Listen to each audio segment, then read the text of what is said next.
자, 오늘 저는 그 사도행전 11장 19절에서 30절까지 말씀을 가지고 왜 바나바인가라는 제목으로 주의 말씀을 함께 나누고자 합니다. 자, 여러분, 요즘 사람들이 관심이 많은 것이 있대요. 사람들만 관심을 가지는 게 아니라 성도들도 여기에 초미의 관심이라 그러네요. 그게 뭐냐 하면 주식입니다. 주식에 관심이 그렇게 많다고 합니다. 여러분 어떠세요? 우리 성도들 가운데도 주식 하시는 분들이 있습니까?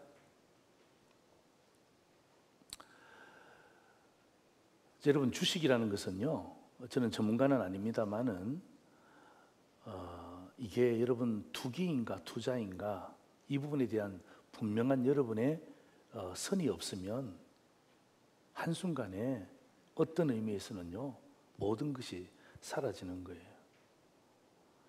참 주식에 관심이 많대요. 저도 그래서 참 목사님들도 여기에 관심이 있는 분들도 계세요. (2021년도) 금융투자협회 발표를 보니까 2021년도 1월 1일부터 14일까지 2주 동안 개설된 주식 계좌 수가 하루에 평균 7만 개였답니다. 계산해 보니까 14일 2주 동안 약 100만 개가 주식 계좌가 늘었다는 거죠. 그러니까 100만 명이 늘었다는 거죠. 이게 2021년도 1월 1일부터 14일까지입니다. 다른 사람들이 주식에서 돈 벌었다 그러니까 어떡합니까? 주식 투자에 열풍이 불었습니다. 어떤 주식은요, 대한민국 국민의 550만 명이 그 주식을 가지고 있다고 합니다. 550만 명이 한 주식에 어떤 의미에서는요, 올인해 있는 거예요. 아마 여러분도 그 주식을 갖고 있는 분들이 계실지도 모르겠어요. 그래서 10만 전자 12만 전자 찍는다는 그런 이야기 듣고 난 다음에 투자해서 지금 완전히 거의 반토막이죠. 이것 때문에 부부 생활, 이것 때문에 경제 생활, 이것 때문에 내가 하고 있는 직장 생활을 힘들게 하는 것들이 얼마나 많은지 몰라요.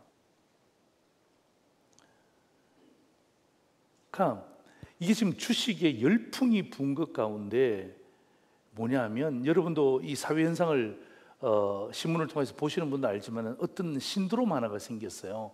그 신드롬이 뭐냐 하면 포모 신드롬이라는 것입니다. Fear of missing out. 이 뭐냐 하면 소외에 대한 두려움이 생긴 거예요.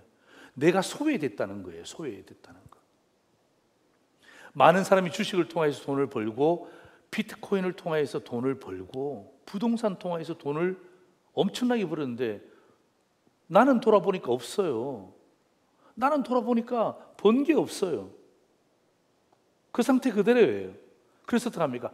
혹시 나만 기회를 놓친 것 아닌가? 그래서 어떡합니까? 이게 그냥 막 우후죽순처럼 주식 계좌를 만들기 시작하는 거예요. 여기에 사람들이 뭐가 따라오냐면요, 불안감이 따라오는. 그리고 옆에서는 어떡합니까? 주식 돈 벌었다 이야기하잖아요. 와, 주식해서 내가 돈 벌어서 주식해서 내가 이거 번 돈으로 내가 해외여행 가는 거야, 막 이렇게 이야기하니까 어떡합니까? 제주도도 여행 가기도 힘든 판에 저 사람은 해외여행까지 가네? 막 이런 불안감이 생기는 거예요. 불안감만 생기면 괜찮은데 여기에서 상실감까지 오네요. 그래서 여러분, 이 포모 신드롬에 두 가지 반응이 있어요. 그래서 여러분들이 내가 지금 포모 신드롬에 빠져 있다, 빠져 있지 않다를 여러분이 평가해 보시란 말이에요. 제가 이야기하는 게 아니라 포모 신드롬을 연구하는 학자가 내린 결론입니다. 두 가지의 현상이 나타나는데, 하나는 뭐냐 하면 영끌입니다. 영끌. 영혼까지 끌어모아 무리하게 투자하는 것입니다. 영혼까지 끌어모은대요. 영혼까지. 그래서 어떡합니까? 생활비에 손대는 것입니다. 여러분, 왜 생활비에 손댑니까? 그럼 안 하셔야죠. 그거 투기 아닙니까? 생활비에 손대면서까지 하는 거, 그걸 투자라고 할 수 있어요? 여러분, 아이들 학자금에 대한 부분들 왜 그게 손댑니까? 부모님께 드려야 되는 돈 왜 손댑니까? 왜 남의 돈을 빌려서까지 그렇게 영끌합니까? 야, 내가 이거 돈 벌어서 다 갚을 거야. 누가 자신 있게 이야기할 수 있습니까? 여러분, 그 자체가 뭐예요? 이미 그 사람은요, 포모 신드롬에 중독이 되어 있는 거예요. 그래서 어떡합니까? 사람마다 돈 빌려달라고. 사람마다 돈 빌려. 안 빌려주니까 어떡합니까? 은행에서 빌립니다. 그리고 안 빌려주는 사채업자 만납니다. 여러분, 결과는요, 불을 보듯이 원합니다. 불을 보듯이 원합니다. 두 번째는 뭐냐면, 포모 신드롬이 나타나는 두 번째 결과는 뭐냐면 포기입니다. 포기. 해봤자 소용없다. 열심히 하면 뭐하냐? 저 사람들은 부동산에서 돈 버는데, 열심히 하면 뭐하냐? 주식에서 단타 쳐서 돈 버는데. 여러분, 잘 보세요. 단타 쳐서 돈 벌었다고요? 여러분, 그 사람 만나서 통장 보여달라 그래 보세요. 예. 진짜 딱 깨놓고 통장 보여달라 그래 보세요. 몇 명이 보여주는가? 예. 말이 그렇다는 거예요. 말이. 예. 말이 그렇다는 거예요. 정말 실질적으로 벌었다? 뭐 몇 명은 있겠지만은 거의 대부분이 지금 있잖아요. 이게 초토화입니다. 초토화입니다. 예. 여러분, 생각해 보세요. 여러분, 한 종목에 550만 명이 집중되어 있다. 여러분, 이게 제정신입니까? 바른 주식에 대한 부분들입니까? 영끌합니다. 영끌합니다. 그래봐 그 처갓집 친정 다 빌려요. 여러분, 이미 포모 신드롬이 그 사람 가운데 들어가 있는 거예요. 그리고 포기합니다. 해봐도 소용없다. 안 된다. 그래서 어떡합니까? 3포 세대, 5포 세대, 7포 세대 나왔잖아요. 3포 세대 뭐예요? 연애, 결혼, 출산 포기하잖아요. 누가? 청년들이. 안 된다 이거죠. 그 다음에 여기서 5포 세대로 갔습니다. 여기서 어떡합니까? 뭐가 추가됩니까? 여러분, 연애, 결혼, 출산에다가 집, 인간관계까지 포기하는 거예요. 여기서 여러분, 지금은 7포 세대까지 들어왔습니다. 7포 세대가 뭐예요? 연애, 결혼, 출산, 집, 인간관계, 여기서 두 가지 더 추가해서 꿈, 희망, 이거 포기하는 거예요.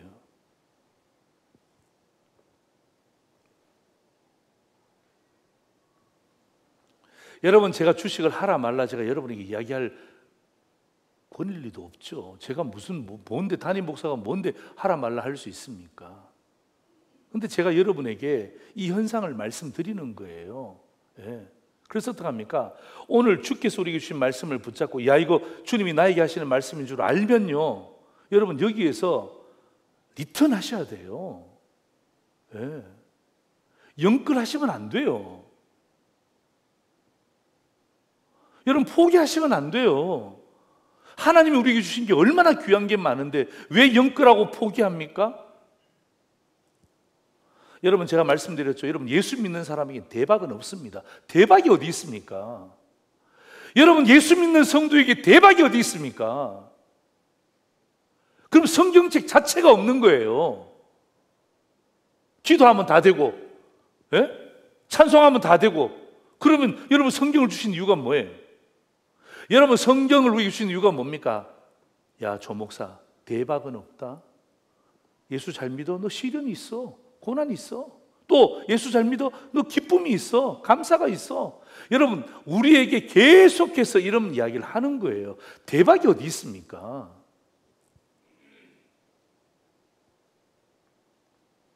여러분, 이 포모 신드롬의 핵심이 뭐냐 하면, 그 현상에서 말하고 있는 핵심이 뭐냐 하면, 다른 사람과 자기를 비교한다는 거예요. 자꾸 사람을 비교하는 거야.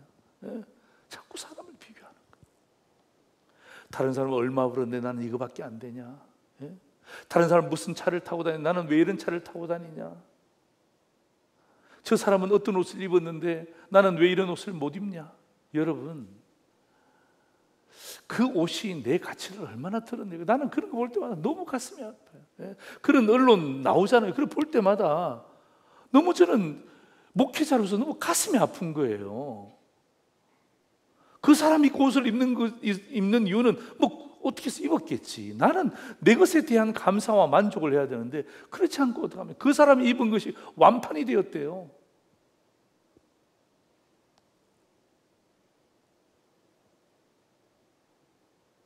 자꾸 어떻게 생각합니까? 사람들이 자꾸 내가 다른 사람보다 뒤처졌다고 생각하는 거예요. 아니에요. 아니에요. 그러니까 비교하니까 자꾸 다른 사람보다 내가 뒤처졌다고 생각하는 거예요.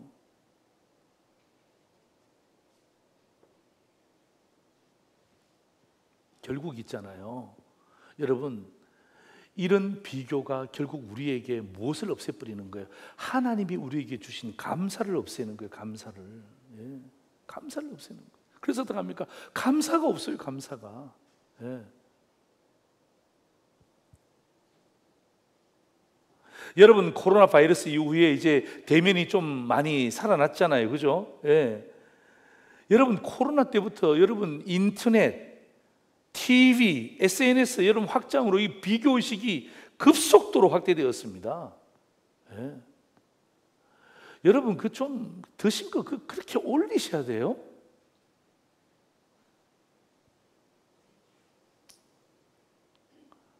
여러분이 비교 당해도 저는 가슴 아플 거예요. 목사로서.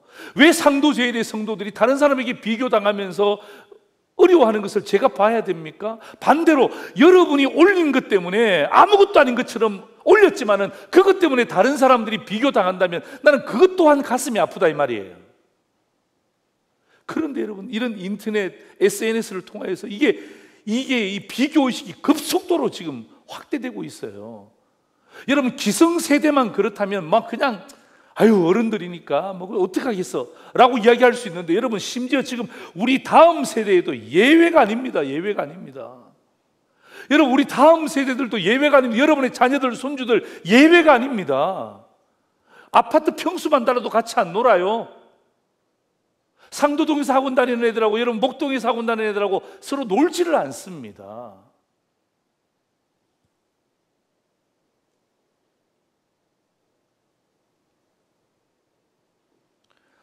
여러분, 이게 쉬운 이야기가 아니에요.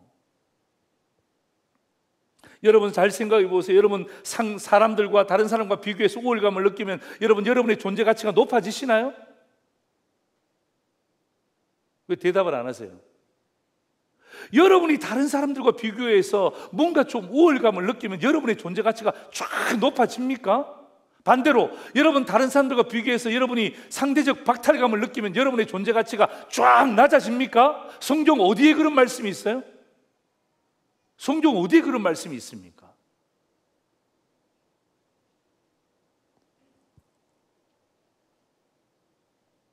여러분, 우리의 가치는요 다른 사람과 비교해서 오는 게 아니에요. 세상의 가치는요 계속해서 남과를 비교하게 만들지 몰라요. 악한 세력은요 우리에게 뿌리는 가라지가 뭔 줄 아세요? 옛날에는 예수 믿는 사람 순교시켰잖아요. 지금은 그렇게 하지 않습니다. 순교 당할 사람도 없겠거니와 순교까지 가지도 않습니다. 비교의식 몇 가지 딱 뿌려놓으면요 그냥 무너지는 거예요.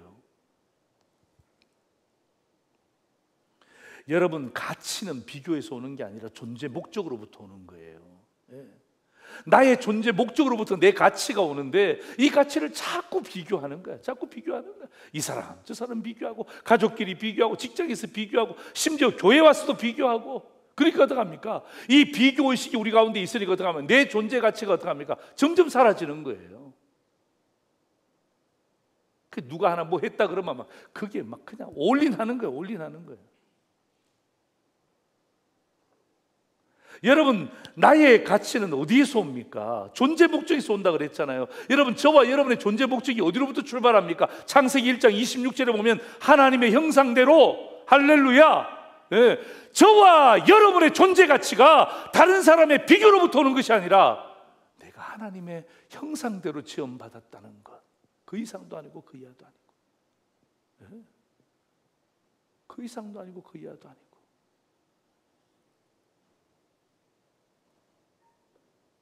여러분, 에베소서 2장 10절을 보세요. 우리는 그가 만드신 바라 그리스도 예수 안에서 선한 일을 위하여 지으심을 받은 자다. 여기까지 한번 읽어볼까요? 시작. 우리는 그가 만드신 바라 그리스도 예수 안에서 선한 일을 위하여 지으심을 받은 자다. 이게 우리의 가치입니다. 이게 우리의 가치입니다. 예. 우리는 그가 만드신 바라 그리스도 예수 안에서 선한 일을 위하여 지으심을 받은 자다. 그가 만드신 바. 여러분, 오늘 제가 왜 이 말씀을 여러분에게 선포하는지 아십니까? 여러분, 오늘 본문의 내용이 바로 여름 성경학교의 주제 강의예요. 이번 주부터 이루어지는 여름 성경학교, 다음 주부터 이루어지는 여름 성경학교, 영아부, 유치부, 유년부, 초등부 있죠? 우리의 다음 세대, 여러분의 손주들, 여러분의 자녀들이 여름 성경학교에 배우는 가장 중요한 메시지가 바로 이거예요. 예. 우리 아이들이 너무 비교의식에 쫄아 있는 거예요. 그래서 어떡합니까? 비교하지 마라. 예? 비교하지 말고 너의 존재 가치는 비교에 있는 것이 아니라 하나님의 형상대로 하나님이 너를 창조하셨다. 너 선한 일을 위하여서 지으심 받은 자녀야. 여러분, 이거를 넉 주 동안, 이거를 여러분 이 성경학교 내내 기간 가운데 말씀을 가르치고 찬양도 이 찬양 배우고요. 그 다음에 또 어떡합니까? 이 활동하면서 계속해서 이러한 부분들을 가르치는 거예요. 그래서 여러분, 비교하지 않았던 한 사람을 소개합니다. 그 사람의 이름은 바나바입니다. 바나바. 예? 우리 아이들이 넉 주 동안에 이 바나바에 대해서 그냥 아주 집요하게 파고듭니다. 비교하지 않았던 한 사람, 바나바. 여러분, 이것이 어린이 여름 성경학교의 주제잖아요. 그리고 오늘 제가 드리는 말씀은요, 어른 여름 성경학교의 주제예요. 똑같은 주제입니다. 예. 오늘 아이들의 주제는요, 비교하지 않아요라는 주제예요. 오늘 저는 어른들에게 이 말씀을 함께 나누면서 왜 바나바인가, 그죠? 예. 비교하지 않았던 한 사람을 제가 소개하면서 정말 오늘 저는 이 말씀을 전하는 저부터 말씀을 듣는 여러분들이 다시 한번 제2, 제3의 바나바로서 다시 한번 더 새롭게 변화되어지는, 그죠? 예.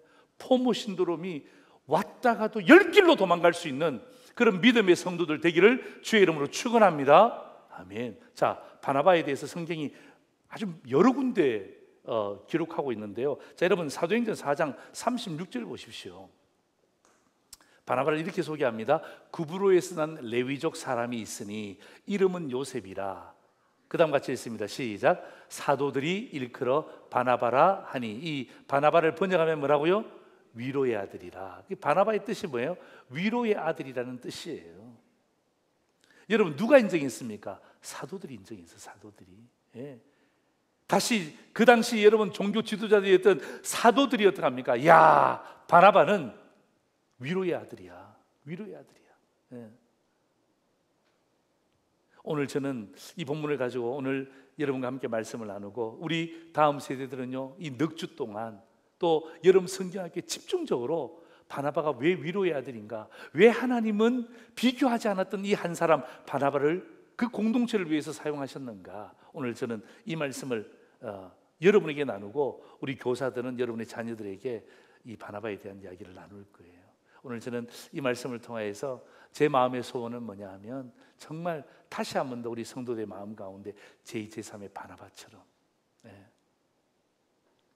포모 신드롬 때문에 거기에 휩쓸리는 것이 아니라 내 존재 가치가 남과의 비교의식으로부터 오는 것이 아니라 내 존재 가치가 하나님의 형상대로 이루어졌다는 것에 대한 분명한 확신을 여러분이 먼저 갖는 그런 귀한 시간이 되기를 주의 이름으로 축원합니다. 아멘. 두 가지로 주의 말씀을 함께 제가 정리해 드립니다. 첫 번째입니다.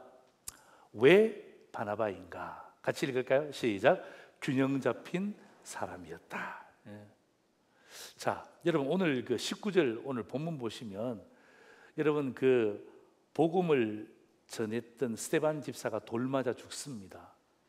굉장히 위급한 순간이 찾아왔죠. 여러분 복음을 전하는 스데반 집사가 돌 맞아 죽었어요. 그러니까 사람들이 그거 보고 난 다음에 너무 놀랬잖아요. 다 도망갔어요. 왜? 자기도 복음을 전하면 죽을 줄 알고 다 도망갔잖아요. 물론 그 가운데 하나님의 섭리가 있었죠. 왜냐하면 그들은요 계속해서 유대인들에게만 복음 전하는 거예요. 이방인들에게는 구원이 없다고 생각하고 유대인들에게만 복음 전하니까 어떡합니까? 하나님이 스데반을 순교의 제물로 받으셨어요. 그래서 어떡합니까? 사람들이 다 도망간 거예요. 도망가서 어떡합니까? 이 이방 지역에도 함께 가게 된 거예요. 그런데 신기한 것은 오늘 19절 보면요, 이 사람들이 도망갔음에도 불구하고 어떡합니까? 누구에게만 복음을 전합니까?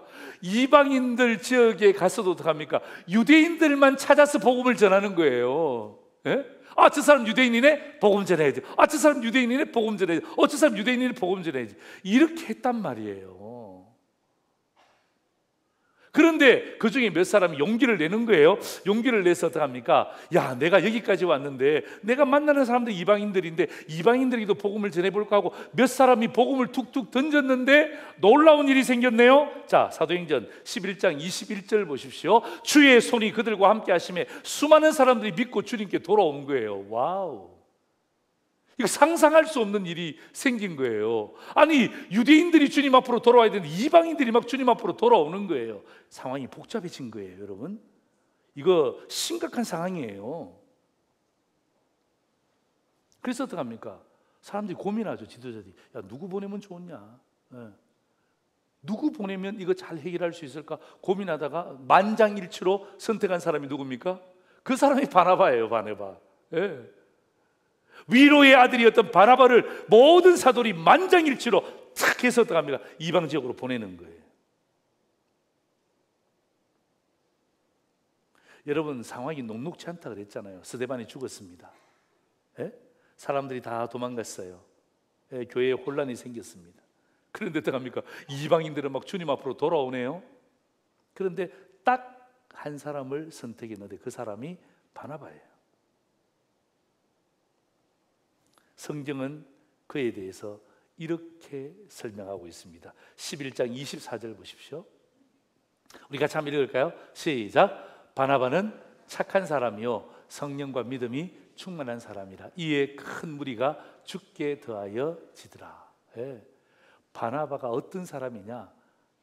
거두절미하고 균형 잡힌 사람이에요.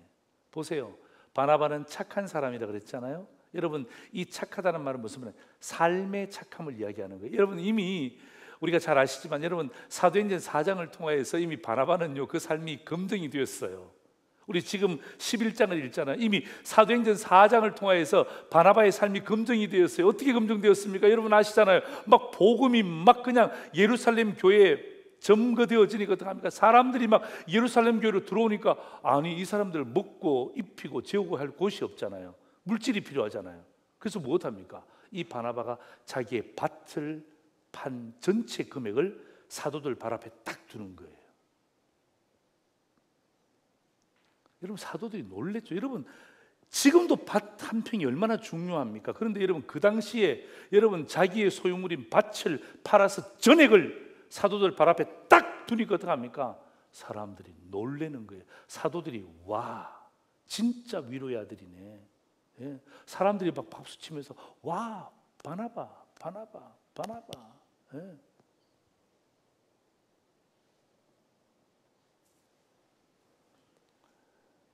여러분 생각해 보세요. 만약에 있잖아요. 만약에 비교 의식이 충만한 사람을 그게 책임자로 보냈다고 생각해 보세요. 아니, 왜 유대인에게 외에 복음을 전합니까? 이 복음은 유대인에게만 있는 거예요. 앞으로 이방인에게 복음 전하지 마세요 라고 말하는 순간 여러분, 이방으로 나가는 복음의 길은 막히는 거예요. 여러분, 한쪽으로 쏠려 있는 사람이 책임자가 되어 본다고 생각해 보세요. 있을 수가 없는 거예요.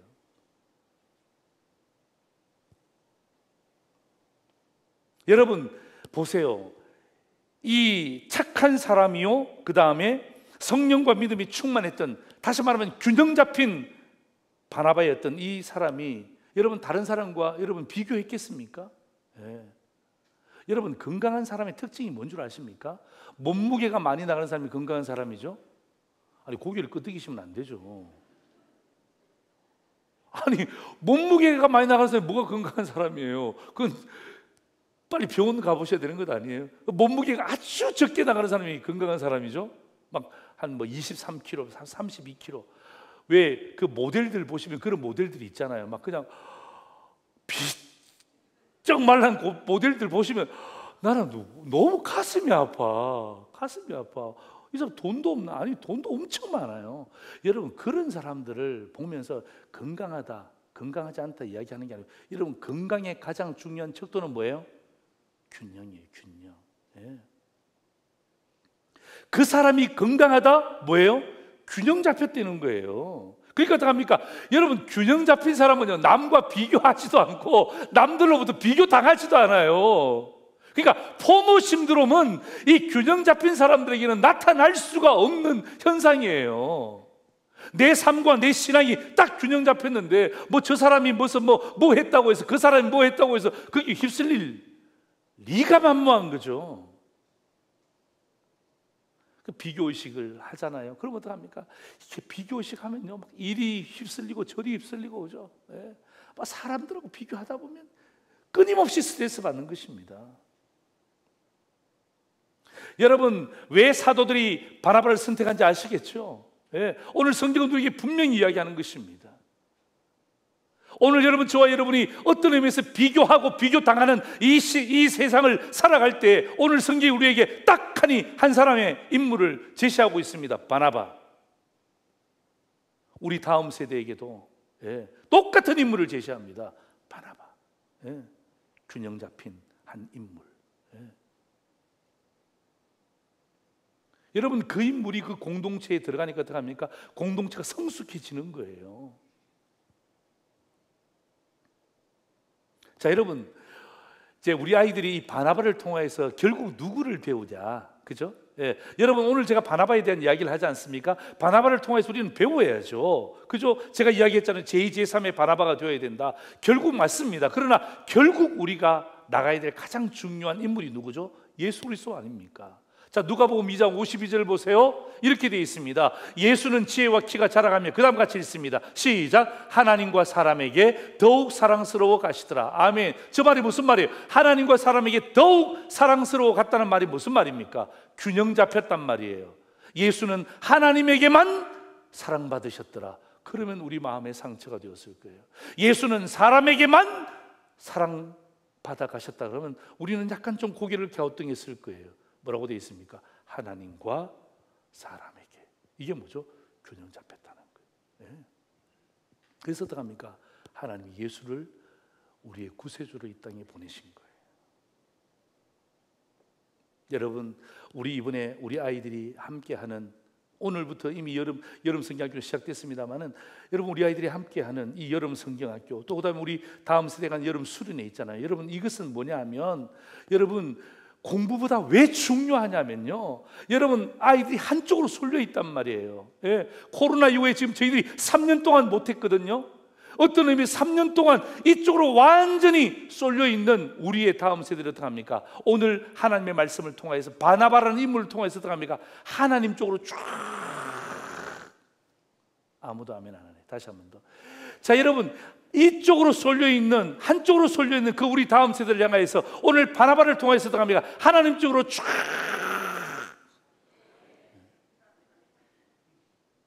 그 작업을 하는 거예요. 그 작업을. 우리 아이들에게, 우리 손주들에게, 우리 다음 세대에게 이 작업을 하는 거예요. 이 작업을 하는 거예요. 균형 잡는 기간이란 말이에요. 얼마나 중요합니까? 제가 말씀드렸잖아요. 건강의 가장 중요한 포인트는요, 많으냐 적으냐가 아니에요. 크냐 작으냐가 아니라 뭐예요? 균형. 그 아이가 그 시대에 자랄 때 영적인 육적인 균형을 잡았는가? 그럼 건강한 아이가 되는 거예요. 청소년 때 영적인 육적인 균형을 잡았는가? 그러면 그 아이가 건강한 학생이 되는 거예요. 그리고 그 건강한 학생이 나중에 건강한 직장인이 되는 거예요. 건강한 성도가 되는 거예요. 여러분, 이런 사람들에게는요, 포모 신드롬이 나타날 수가 없어요. 아니, 소외에 대한 두려움이 있을 수가 없잖아요. 딱 균형 잡혔는데. 딱 균형 잡혔는데. 두 번째입니다. 같이 한번 읽을까요? 시작. 은사가 있는 사람이었다는 것입니다. 누가? 바나바가. 예. 여러분, 제가 이 말씀을 보면서 만약에 바나바가 있잖아요. 남과 비교가 해서 잘된 것을 못 보는 성격이라면 여러분 25절, 26절은 빼셔야 돼요. 예. 삭제하셔야 돼요. 오늘 본문에서 25절, 26절은 삭제해야 돼요. 왜냐하면 여러분 바나바가 선배입니까? 사도 바울이 선배입니까? 교회로 봤을 때 바나바가 훨씬 더 선배죠. 예. 바나바가 훨씬 더 선배예요. 바울 이야기한 바울은요 신입생이에요. 그런데 여러분 보세요. 이 바울이 되기 전 사울의 모습이 있잖아요. 사울의 모습. 여러분 사울의 모습 기억나시죠? 그냥 어떡합니까? 예수 믿는 사람들 잡아 죽였던 사울의 모습들 기억나잖아요. 그러니까 근데 이 사울이 다메섹 도상에서 예수를 만났어요. 근데 아무도 안 믿네. 여러분 이 사울이 예수님 만났는데 아무도 안 믿어. 그러니까 어떡합니까? 영향력이 없는 거야. 자, 그런데 그때 누가 나타나느냐? 여러분 사도행전 9장입니다. 9장 26절 27절 보세요. 자, 사울이 예루살렘에 가서 제자들을 사귀고자 하는데 다 두려워하는 거예요. 야, 저거 가짜다. 저거 이 친한 척해서 결국 우리 잡아가서 우리 다 죽이려고 한다. 그래서 그가 제자됨을 믿지 아니합니다. 그런데 27절 보세요. 누가? 바나바가 나타난 거예요. 바나바가 선배가 나타났단 말이에요. 이 바나바가 어떡합니까? 이 사울을 데리고 사도들에게 갑니다. 예. 가서 그냥 야 네가 설명해라 그게 아니에요. 보세요. 그가 길에서 어떻게 주를 보았는지와 주께서 그에게 말씀하신 일과 다메섹에서 그가 어떻게 예수의 이름으로 담대히 말았는지를 어떡합니까? 설명을 누가 합니까? 여러분 사울은 가만히 앉아 있는 거예요. 사울은 가만히 앉아 있고 누가 지금 다 설명하는 거예요? 예, 바나바가 다 설명하는 거예요. 그래서 어떡합니까? 사람들이 사울은 못 믿겠는데 누구는 믿어? 바울은 믿잖아. 왜? 균형 잡힌 사람이니까. 예. 그래서 어떡합니까? 이 사람을 세우는 은사가 있는 거예요. 사람을 세우는 은사가 있는 거예요. 그래서 어떡합니까? 사울이 그냥 잘 쓰임받을 수 있도록 하는 거예요. 여러분 만약에 제가 바나바 같으면 왜 선배가 무슨 후배를 찾아갑니까? 예? 후배가 찾아와서 싹싹 빌어도 될 도 말도 한데 그렇지 않아요? 저만 그런가요? 예. 그렇잖아요. 우리 상식적으로 보면 어떡합니까? 위에 있는 사람이 밑에 있는 사람 안 찾아가죠. 밑에 있는 사람이 찾아오잖아요. 또 기다리잖아요. 그런데 어떡합니까? 여러분 바나바는요 다 균형 잡혔잖아요. 그러니까 어떡합니까? 그런 비교의식에 쩔어 있지가 않아요. 그러니까 어떡합니까? 이거는 하나님이 이 사람을 쓰시려고 하는가 보다. 딱 그 생각 가지니까 어떡합니까? 사울을 찾으러 갑니다. 그리고 손잡고 데리고 갑니다. 그리고 어떡합니까? 자기가 다 설명해요. 지금 사울은 가만히 앉아 있습니다. 여러분 만약에 여러분 이 바나바가 비교의식이 있었다면, 비교의식이 충만했다면 여러분 이런 일 하겠습니까? 여러분 제가 왜 이것을 바나바의 은사라고 이야기하는지 아세요? 한 번 딱 나타나고 사라지면 그 은사가 될 수가 없잖아요. 여러분 이 일들이 바나바의 사역 가운데 계속해서 똑같이 일어납니다. 자 보세요. 자 오늘 본문 25절 26절도 똑같습니다. 보세요. 바나바가 사울을 찾으러 다소로 갑니다. 예. 사울이 찾아오는 게 아니에요. 바나바가 다소로 찾으러 갔습니다. 만났습니다. 그리고 어떡합니까? 안디옥에 손잡고 데리고 왔습니다. 거기서 끝난 게 아니에요. 어떡합니까? 둘이 교회에 1년간 모여있어 무리를 가르치는 거예요. 예. 여러분 이게 은사예요. 은사. 예. 여러분 비교의식이 있었다면 절대로 이런 일 못합니다. 예. 절대로 이런 일 못하죠. 예.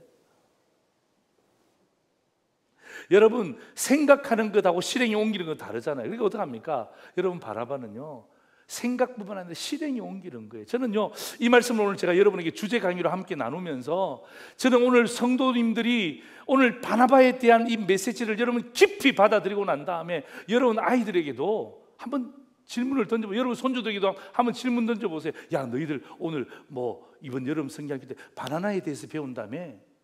할아버지 바나나가 아니에요. 바나나야 바나나. 그 노란 거 바나나 아니야? 아이 바나나가 아니에요. 그럼 뭔데? 누군데? 바나바예요. 오 바나바. 우리는 이미 알고 있지만 그죠?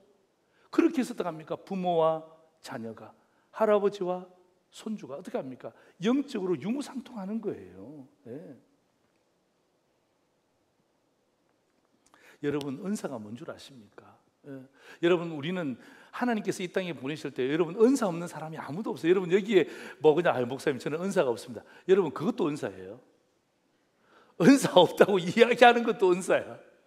여러분 은사 없는 사람이 어디 있습니까? 여러분 다 있습니다. 다 있습니다. 다 있습니다. 여러분 은사가 뭐냐면 제가 정리해 드릴게요. 은사는 뭐냐면 우리 같이 한번 읽겠습니다. 시작. 내가 해서 기쁘고, 그 다음에 남이 봐서 즐겁고, 세 번째 공동체의 열매로 나타나야 되는 것입니다. 이게 은사예요. 은사는 내가 해서 기뻐야 돼요. 아멘. 막 그냥 요리 막 나는 기뻐. 근데 남편은 막 그냥 너무 막 싫어해. 그건 은사가 아니죠. 그건 괴롭히는 거예요. 그러니까 내가 해서 기쁜데 남들이 먹으면서 와 이거 너무 맛있다. 그리고 다음에 막 공동체 막 나눠주는 거예요. 먹는 사람마다 어떻게 합니까? 너무 맛있다. 그건 뭐예요? 그건 100% 은사예요. 100% 은사. 그래서 뭐냐면 여러분 이 바나바는 사람을 세우는 은사가 있었잖아요. 그죠? 여러분 꼭 우리는 그 은사 말고라도 하나님이 나에게 주신 은사가 있단 말이에요. 그걸 내가 나이 들었다고 왜 사장시킵니까? 은퇴했다고 왜 사장시킵니까? 오늘 이 바나바를 보세요. 그가 가졌던 은사를 어떻게 하면 계속해서 어떻게 하면 잘 발휘하잖아요. 그러니까 제가 이 바나바의 은사를 보면 이 세 가지가 딱 들어가 있는데 자기도 기쁘고 어떻게 합니까? 남도 기쁘게 하고 그 다음에 공동체에 어떻게 합니까? 굉장히 큰 유익이 나타나는 거예요. 이게 진짜 은사예요. 그래서 여러분이 갖고 있는 은사를 사장시키지 말고 여러분 자꾸 그 은사를 가지고 돈으로 바꾸려고 하지 말고 여러분 하나님이 주신 은사는요 여러분이 잘 활용하셔야 돼요. 자꾸 활용하셔야 그 은사가 더 편만해지는 거예요. 대신 중요한 것 하나 있어요. 여러분 은사가 교만으로 가면 안 돼요. 여러분 오늘 바나바 보세요. 교만하던가요? 막 그냥 사람들 앞에 가서 막 내가 사도 바울을 세웠지 않습니까? 이 사도 바울을 누가 데리고 왔습니까? 내가 데리고 왔지 않습니까? 이런 그런 말 한마디도 없잖아요. 한마디도 없잖아요. 왜? 그 얘기는 그런 비교의식이 없거든요. 교만하지 않거든요. 그의 은사는 뭐예요? 하나님 나에게 주신 은사는 사람을 잘 세우는 거예요. 그것으로 끝. 그리고 공동체 열매가 나타나면 함께 박수 쳐주고 감사하고.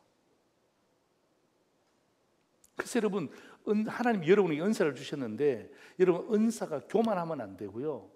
이 중요한 이야기예요. 은사를 뭐 되게 만들어야 돼요? 은사를 은혜 되게 만드셔야 돼요.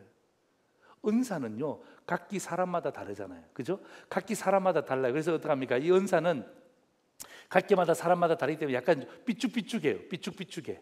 은사들은 왜? 저 사람이 없는 게 나에게 있으니까 튀어나오잖아요. 삐쭉삐쭉한데 은혜는 뭐예요?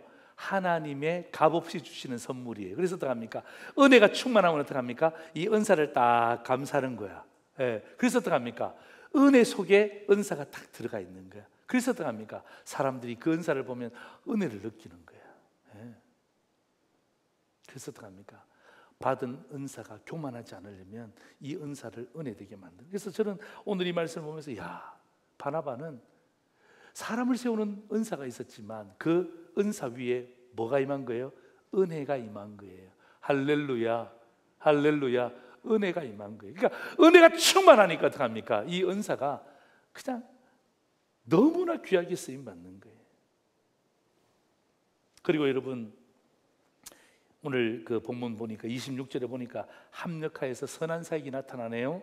이방 지역 안디옥에서 비로소 그리스도인이라는 칭함을 받았대요. 여러분 그리스도인이라는 칭함이 뭐냐면 여러분 저와 여러분이 그리스도인이라고 우리가 스스로 이야기하잖아요. 여러분 어떤 사람을 그리스도인이라고 하는지 아세요? 예수 믿는 사람을 그리스도인이라고 하는 게 아니라 물론 맞죠. 그러나 오늘 원어의 뜻을 보니까 새로운 삶을 사는 공동체. 다시 말하면 내가 예수를 믿는 게 중요한 게 아니라 예수를 믿고 내 삶이 새로워진 것을 내 삶의 공동체에서 드러날 때 사람들이 보면서 어떡합니까? 비로소 이야 저 사람들이 그리스도인이구나 라고 어떡합니까? 인정을 해줬다는 거예요. 저 사람 세워주면 난 쓸 자리 없지. 여러분 그렇게 생각하지 않습니다. 바나바는요 그렇게 생각했다면 오늘 이 본문은 없었겠죠. 잘 세워주는 거예요. 저 사람을 잘 세워주는 거예요. 일할 수 있도록 막 세워주는 거예요. 근데 어떡합니까? 세워주는데 결국은 누가 살아요? 바나바가 살고. 누가 살아요? 바울이 살고. 또 누가 살아요? 예수 그리스도의 사역들이 사는 거예요.